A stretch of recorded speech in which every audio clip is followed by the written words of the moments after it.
தலைமுடி கருகருன்னு வளர்கிறதுக்கு கருவேப்பிலை மோர் மட்டும் குடித்தா மட்டும் பத்தாது. அதே கருவேப்பிலை ஹெல்த்தியான ஃபுட்டு நம்ம எடுத்துக்கிட்டோன்னா தலைமுடி தானாகவே கருகருன்னு வளரும், ஸ்கின்னு க்ளோவாக இருக்கும். கண்டிப்பாக ட்ரை பண்ணுங்கள்.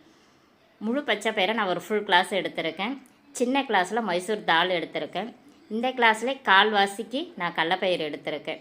தண்ணி போட்டு 1க்கு 2 தடவை நல்லா கழுவி வச்சுருவோம். கழுவிக்கிட்டு முழு பச்சை பயிர் நம்ம எந்த அளவுக்கு எடுத்திருக்கோமோ அதே அளவுக்கு அவள் எடுத்திருக்கேன்.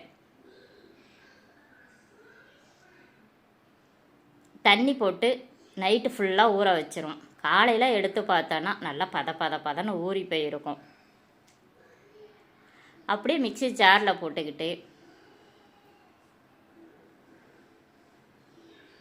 ஒரு கைப்பிடி அளவுக்கு கருவேப்பிலை, ஒரு கைப்பிடி அளவுக்கு கொத்தமல்லி தழை, 3 காஞ்ச மிளகா, கொஞ்சமாக சீரகம், கொஞ்சமாக மிளகு, 4-5 பல்லு பூண்டு போட்டு தண்ணி ஊற்றி மாவு அரைக்கிற மாதிரி நைஸாகவே அரைச்சிடலாம்.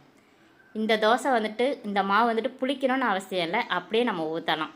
கொஞ்சமாக உப்பும் போட்டு நல்லா கலந்து விட்டு தோசையை நல்லா காய விட்டு மிதமான சூட்டில் மொறுன்னு ஊற்றலாம். இல்லைன்னா சாஃப்டாக பந்து மாதிரி ஊற்றலாம்.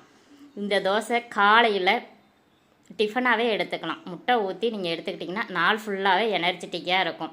ஹேரு, ஸ்கின்னு, ஹெல்த்து எல்லாமே இந்த தோசையில் சூப்பராக இருக்கும். கண்டிப்பாக ட்ரை பண்ணி பாருங்கள். குழந்தைங்கள்லேருந்து பெரியவங்க வரைக்குமே நம்ம கொடுக்கலாம். ஜிம்முக்கு போகிறவங்க அவசியம் சாப்பிட்லாம். டயட் இருக்கிறவங்க கண்டிப்பாக சாப்பிட்லாம். டேஸ்ட்டுமே அட்டகாசமாக இருக்கும்.